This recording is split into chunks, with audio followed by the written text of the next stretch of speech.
اعوذ باللہ من الشیطان الرجیم بسم اللہ الرحمن الرحیم الحمدللہ رب العالمین والصلاة والسلام علی محمد وعلی آلہ وسلم۔ انشاءاللہ آج ہم سورہ نور کے 5ویں رکوع کا مطالعہ کریں گے۔ پچھلے رکوع کا خاتمہ اس بات پہ ہوا تھا کہ ایک پاکیزہ معاشرے کے قیام کے لیے انفرادی اور اجتماعی طور پہ جن قوانین اور قدروں کی ضرورت ہے وہ اس سورہ کے پہلے 4 رکوعوں میں بیان کر دیا گیا ہے۔ اللہ تعالیٰ چاہتے ہیں کہ سب لوگ عزت و وقار، امن اور بھائی چارے کے ساتھ ایک دوسرے کے کام آئیں تاکہ ہر کسی کو آگے بڑھنے اور معاشرے کا مفید کارکن بننے کے مواقع میسر آئیں۔ ان قوانین اور قدروں کی مثالیں بھی بیان کر دی گئی ہیں تاکہ ہر کوئی انہیں آسانی سے سمجھ لے اور پورے یقین کے ساتھ عمل کرے۔ تاریخ گواہ ہے کہ جس معاشرے میں بھی ان معاشرتی قدروں کو رائج کیا گیا وہ امن و سکون کا گہوارہ بن گئے۔ آئیے مطالعہ قرآن کا آغاز اس دعا کے ساتھ کرتے ہیں کہ اللہ تعالیٰ ہم سب نبی پاک صلی اللہ علیہ وآلہ وسلم کے طفیل قرآن کریم کا صحیح مفہوم عطا فرمائے۔ سورہ نور رکوع نمبر 5 جو کہ آیات 35 سے 40 تک ہے۔ بسم اللہ الرحمن الرحیم۔ اللہ نور السماوات والارض، اللہ نور ہے آسمانوں اور زمین کا۔ مثل نور ہی کمشکات فیہا مصباح، مثال اس کے نور کی جیسے تاک ہے، اس میں ایک چراغ ہے۔ المصباح فی زجاجہ، چراغ ایک قندیل میں ہے۔ الزجاجہ تو کانہا کوکب، قندیل جیسے ایک چمکدار تارا ہے۔ درج یوقد من شجرۃ مبارکۃ زیتونۃ، روشن ہے شجرہ مبارکہ کے زیتون سے۔ لا شرقیۃ ولا غربیۃ، نہ شرقی ہے اور نہ غربی ہے۔ انڈر لائن لفظ ہے زجاجہ، جیم سے کانچ یا شیشے سے بنی ہوئی چیز، گلاس۔ اس خوبصورت آیت کی بے شمار تشریحات علماء ظاہر اور باطن نے بیان کی ہے اور ہر کسی نے اپنے انداز میں اس پہ روشنی ڈالی ہے، جس کے مطابق ہم یہ کہہ سکتے ہیں کہ اس آیت میں اللہ تعالیٰ کا تعارف موجود ہے اور وہ بصورت چراغ کائنات کی ہر چیز کے اندر موجود ہے اور خود ہمارے اپنے اندر بھی یہ چراغ جل رہا ہے۔ اور اس آیت میں یہ بھی واضح فرما دیا گیا ہے کہ ہم اس چراغ کے نور سے کیسے مستفید ہو سکتے ہیں۔ یہ آیت اس حقیقت پہ روشنی ڈال رہی ہے کہ کائنات کی تخلیق کا بنیادی عنصر نور ہے۔ نور اس خاص روشنی کا نام ہے جو خود بھی نظر آتی ہے اور دوسری روشنیوں کو بھی دکھاتی ہے۔ روشنی، لہریں، رنگ اور ابعاد یعنی ڈائمینشن، یہ سب نور کی ہی گوناگوں صفات ہیں۔ نور کی ایک خصوصیت یہ ہے کہ یہ بیک وقت ماضی اور مستقبل دونوں میں سفر کرتا ہے اور اس طرح ماضی اور حال کا ربط قائم رکھتا ہے، اور اگر یہ ربط قائم نہ رہے تو کائنات کا رشتہ ماضی سے منقطع ہو جائے گا اور وہ نابود ہو جائے گی۔ اس کی ایک مثال ہمارا حافظہ ہے۔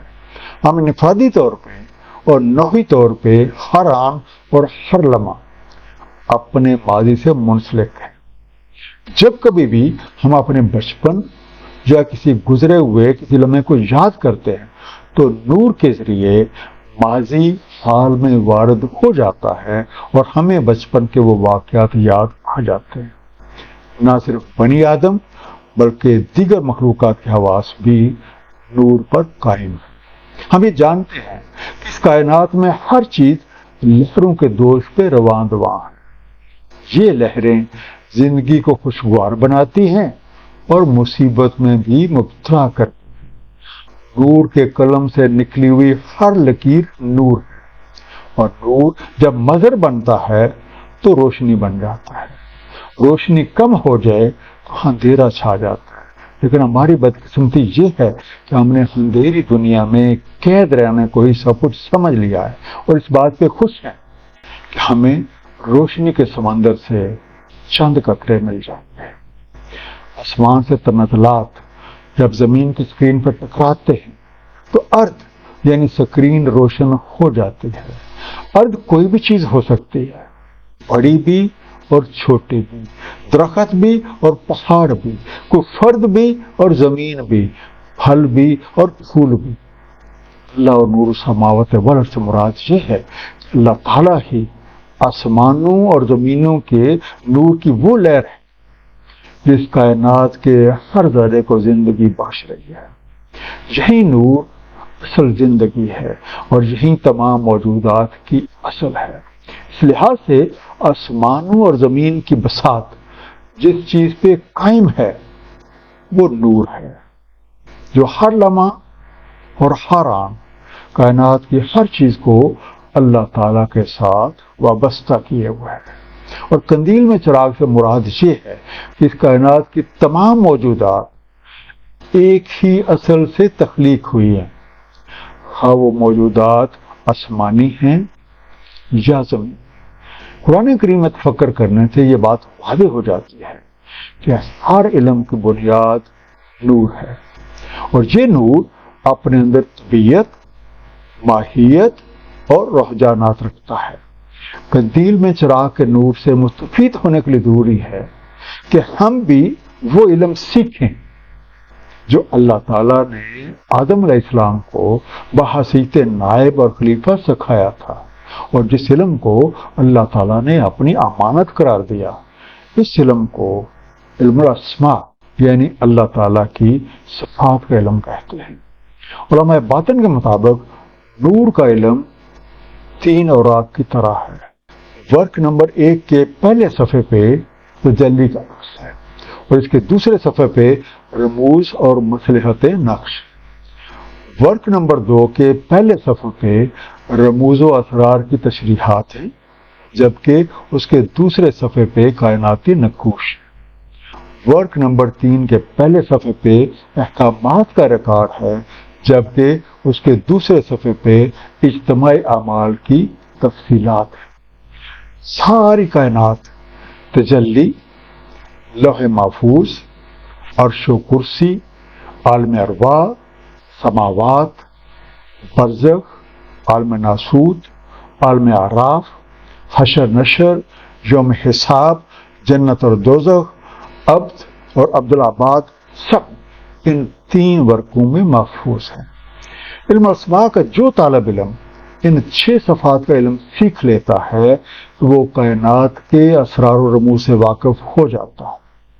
مختصر یہ کہ ساری کائنات کا مجموعی علم جو اللہ تعالیٰ نے آدم علیہ السلام کو بحیثیت نائب اور خلیفہ سکھایا تھا، اور جس علم کو اللہ تعالیٰ نے اپنے امانت قرار دیا تھا، ان 3 اوراق میں جمع ہے۔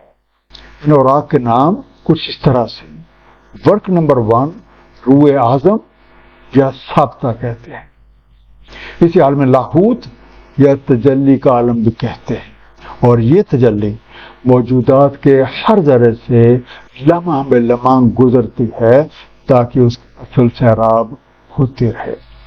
ورق نمبر 2 کا نام روح انسانی یا عیان ہے، اسے عالم جبروت یا نور کا عالم بھی کہتے ہیں، اور یہ نور تجلی کی طرح کائنات کے ہر ذرے سے لمحہ بے لمحہ گزرتا ہے تاکہ اس کی اصل سیراب ہوتی رہے۔ ورق نمبر 3 کو روح حیوانی یا جویہ کہتے ہیں، اور اس کا کردار زندگی کو برقرار رکھنا ہے۔ اس میں ارادے کو عالم ملکوت اور ارادے کے تحت ہونے والی حرکت کے نتیجے میں شکل و صورت کے مظاہرے کو عالم ناسوت کہتے ہیں۔ اس بات کو یوں بھی سمجھا جا سکتا ہے کہ کائنات کا اجتماعی پروگرام لوح محفوظ پہ نقش ہے، اور اسی طرح یہ ہر فرد کے اندر بھی موجود ہے۔ جب یہ اجتماعی پروگرام تنزل کرتا ہے تو 3 حصوں میں تقسیم ہو جاتا ہے، تو روح اعظم، روح انسانی اور روح حیوانی میں بٹ جاتا ہے۔ ولا شرکیات ولا غربیہ بنیادی طور پہ سمتوں کا انکار ہے۔ سمتیں در حقیقت ہمارے تخیل کا نتیجہ. اسپیس میں کوئی سمت نہیں ہوتی. اسپیس کی 3 اقسام جسم، نفس اور روح آج جاری ہے. یکاد زیتھا یضیء ولو لم تمسسہ نار، یوں لگتا ہے کہ اس کا تیل خود ہی روشن ہو چاہے نہیں لگی اسے آگ. نور علی نور، نور کے اوپر نور ہے.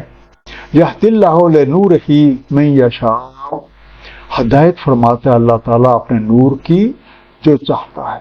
وَيَضْرِبُ اللَّهُ الْأَمْثَالَ لِلنَّاسِ، اور دہراتا ہے اللہ تعالیٰ مثالیں لوگوں کے لیے. وَاللَّهُ بِكُلِّ شَيْءٍ عَلِيمٌ، اور اللہ تعالیٰ ہر شے کا علم رکھتا ہے. کائنات کی ہر شے کی اصل ایک ہی ہے، اور ان سب کی تخلیق ایک ہی فارمولے کے تحت عمل میں آئی ہے. سورہ نساء آیت نمبر 1 میں ارشاد ہے، اللہ وہ ہے جس نے ہمیں نفس واحدہ سے خلق فرمایا.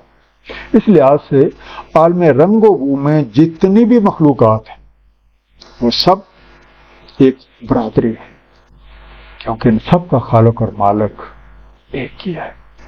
نور علی نور، جب ہم گرد و پیش کا مطالعہ کرتے ہیں تو ہمیں یہ تسلیم کرنا پڑتا ہے کہ کوئی طاقت ہے جس کے احاطہ قدرت میں ہر چیز زندہ اور متحرک ہے. ہر چیز کے اوپر ایک حالہ ہے. یہ حالہ کہیں سبز ہے، کہیں سے سرخ اور کہیں کسی اور رنگ کا.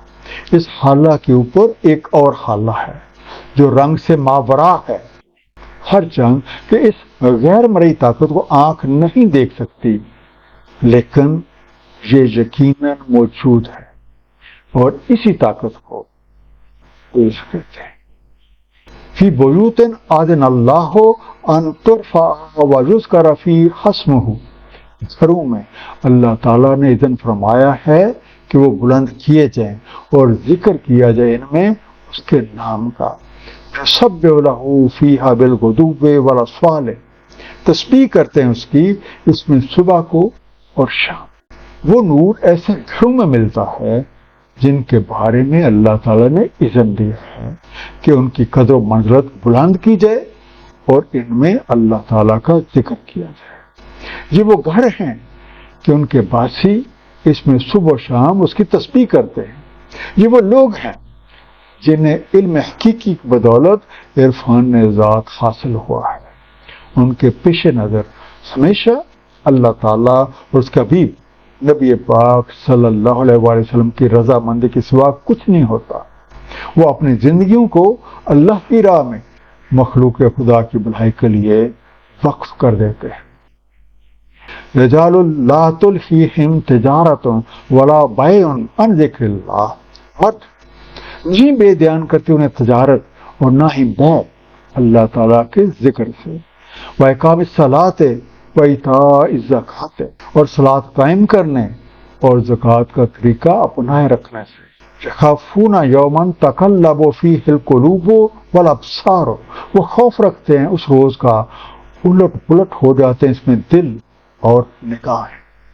ان مردان خدا کی شان یہ ہے کہ وہ دین اور دنیا کے معاملات میں حسن توازن قائم کرتے ہیں. تجارتی معاملات، خرید و فروخت اور دیگر مصروفیات انہیں اللہ کے ذکر، جامع صلاۃ اور زکوٰۃ سے غافل نہیں کرتے. دین ہو یا دنیا، ان کے پیش نظر ہمیشہ اللہ تعالیٰ اور اس کا حبیب نبی پاک صلی اللہ علیہ وسلم کی خوشنودی اور مخلوق خدا کی بھلائی ہوتی ہے. ان کے ذہنوں سے یہ بات کبھی بھی معاف نہیں ہوتی کہ ایک دن مرنا ہے اور اپنے رب کریم کے حضور پیش ہو کر اپنے تمام اعمال کا حساب دینا ہے. لِيَجْزِيَهُمُ اللَّهُ أَحْسَنَ مَا عَمِلُوا وَيَزِيدَهُم مِّن فَضْلِهِ، تاکہ اللہ تعالیٰ ان کو احسن جزا دے جو اعمال وہ کرتے رہے اور مزید دے انہیں اپنے فضل سے. وَاللَّهُ يَرْزُقُ مَن يَشَاءُ بِغَيْرِ حساب، اور اللہ تعالیٰ کا رزق دیتا ہے جو چاہتا ہے بغیر حساب. ایسے لوگوں کی اس روش کا نتیجہ یہ ہے کہ اللہ تعالیٰ انہیں ان کے اعمال کی بہترین جزا دیں گے اور ان کے حسن کارکردگی کی وجہ سے انہیں اپنے فضل و کرم سے مزید نوازیں گے. جیسا کہ سورہ بقرہ آیت نمبر 261 میں ارشاد، مثال ان کی جو خرچ کرتے ہیں اپنے مال فی سبیل اللہ سی ہے، جیسے ایک دانہ اگے سے 7 بالیاں اور ہر بالی میں ہوں 100 دانے، اور اللہ تعالیٰ اضافہ کرتا ہے اس کے لیے جو چاہے۔ اللہ تعالیٰ وسعت والا، علم والا ہے۔ جو لوگ قانون خداوندی کے مطابق رزق حاصل کرتے ہیں، اللہ تعالیٰ انہیں ان کے اندازوں سے کہیں زیادہ نوازتے ہیں۔ والذین کفروا اعمالهم کسراب بقیۃ، اور جو کفر کرتے ہیں ان کے اعمال جیسے ایک چٹیل میدان میں سراب، یحسبہ الظمآن ماء، اور سمجھتا اسے پیاسا پانی، حتی اذا جاءہ لم یجدہ شیئا، حتیٰ کہ جب وہ پہنچے وہاں نہیں موجود پاتا کوئی شے، فوجد اللہ عندہ فوفاہ حسابہ، اور موجود پائے اللہ کو اپنے پاس، بس وہ اسے پورا پورا لوٹا دے اس کا حساب، واللہ سریع الحساب، اور اللہ تعالیٰ جلد حساب چکانے والا ہے۔ نور کی روشنی میں چلنے والوں کے برعکس جو لوگ اندھیروں کے مسافر ہیں اور کائناتی نظام کی حقیقت اور رہنمائی سے انکار کرتے ہیں، ان کے اعمال کی حیثیت ایک چٹیل میدان میں سراب کی مانند ہے جسے پیاسا پانی سمجھتا ہے، اور جب اس کے پاس پہنچتا ہے تو معلوم ہوتا ہے کہ وہاں تو کچھ بھی نہیں، جو نظر آیا وہ فریب نظر تھا۔ ایسے مقام پہ اسے ایک چیز ضرور مل جاتی ہے، اور وہ ہے قانون مکافات، جس فریب خوردہ کو اس کے اعمال کا پورا پورا حساب چکا دیتا۔ او کظلمات فی البحر، یا جیسے ظلمات گہرے سمندر میں، لججن یغشاہ موج من فوقہ موج من فوقہ سحاب، چھائی اس پہ موج پر موج اور اس کے اوپر بادل، ظلمات بعضها فوق بعض، گہرے ایک دوسرے کے اوپر، اذا احرج یدہ لم یکد یراہا، جب وہ نکالے اپنا ہاتھ تو نہیں لگتا کہ وہ دیکھ پائے۔ ومن لم یجعل اللہ لہ نورا فما لہ من نور، اور جو کوئی نہیں بناتا اللہ تعالیٰ کو اپنا نور تو نہیں اس کے لیے کوئی نور۔ نور ہدایت کے مقابل ان لوگوں کے اعمال کی مثال کسی تلاطم کے سمندر کی گہرائی میں پائی جانے والی تاریکی ہے۔ اس تاریکی کو مزید تاریکیاں موج در موج ڈھانپ رہی ہیں، اور ان تاریک موجوں پہ ہر طرف سے بادل چھائے ہوئے ہیں، غرض اوپر نیچے دائیں بائیں ہر طرف گہرے اندھیرے ہی اندھیرے، اور حالت یہ ہے کہ اگر کوئی اپنا ہاتھ باہر نکالے بھی تو اسے اپنا ہاتھ دکھائی نہ دے، بات چاہے ظاہر کی ہو یا باطن، اللہ تعالیٰ کے نور کے بغیر کہیں نہیں نکل سکتے۔ اور اللہ تعالیٰ کا نور قرآن کریم اور صاحب قرآن نبی پاک صلی اللہ علیہ وآلہ وسلم ہے۔ اگر ہمیں اپنا مقصد تخلیق حاصل کرنا ہے تو ہمیں قرآن کریم پہ نبی پاک صلی اللہ علیہ وآلہ وسلم کی سنت مبارکہ کے مطابق عمل کرنا ہوگا۔ سورہ مائدہ آیت نمبر 15 میں ارشاد ہے، ہدایت فرماتا ہے اس سے اللہ تعالیٰ جو کوئی اتباع کرتا ہے اس کی رضا کی سلامتی کی راہوں، اور نکال لے جاتا ہے انہیں ظلمات سے نور کی طرف اپنے اذن سے، اور ہدایت کرتا ہے انہیں صراط مستقیم۔ مختصر خلاصہ اس خوبصورت رکوع کا، اللہ تعالیٰ آسمان اور زمین کا نور ہے جس کائنات کے ہر ذرے کو زندگی بخش رہا ہے۔ یہی نور دراصل زندگی ہے اور تمام موجودات کی اصل ہے۔ اس لحاظ سے آسمان اور زمین کے بساط جس چیز پر قائم ہے وہ نور ہے، جو ہر لمحہ اور ہر آن کائنات کی ہر چیز کو اللہ تعالیٰ کے ساتھ وابستہ کیے ہوا ہے۔ اس لحاظ سے یہ کائنات کی تمام موجودات میں قدر مستقل ہے۔ اس نور کا عرفان حاصل کرنے کے لیے وہ علم سیکھنا پڑتا ہے اللہ تعالیٰ نے آدم علیہ السلام کو اپنا نائب اور خلیفہ بنانے کے لیے سکھایا تھا۔ اس سے علم الاسماء یعنی اللہ تعالیٰ کی صفات کا علم کہتے ہیں۔ یہ علم حاصل کرنے والوں کو ذات کا عرفان حاصل ہو جاتا ہے اور ان کے پیش نظر اللہ تعالیٰ اور اس کے حبیب کی رضامندی اور مخلوق خدا کی بھلائی کے سوا کچھ نہیں ہوتا۔ حق کا انکار کرنے والوں کے اعمال کی مثال کسی چٹیل میدان میں شراب کی طرح ہے جو کہ فریب نظر کے سوا کچھ نہیں۔ قانون مکافات ایسے لوگوں کو اپنی گرفت میں لے کے ان کے اعمال کا بھرپور بدلہ دیتا ہے۔ حقیقت یہ ہے کہ اللہ کے نور کے بغیر ہم کامیاب نہیں ہو سکتے اور اس کی شکل قرآن کریم اور صاحب قرآن نبی پاک صلی اللہ علیہ وآلہ وسلم ہے۔ اللہ تعالیٰ ہم سب کو قرآن کریم کو صحیح طور پہ سمجھنے، اس پہ نبی پاک صلی اللہ علیہ وآلہ وسلم کی سنت مبارکہ کے مطابق عمل کرنے کی توفیق عنایت فرمائے۔ صدق اللہ العلی العظیم صلی اللہ تعالی علی حبیبہ محمد و آلہ وسلم۔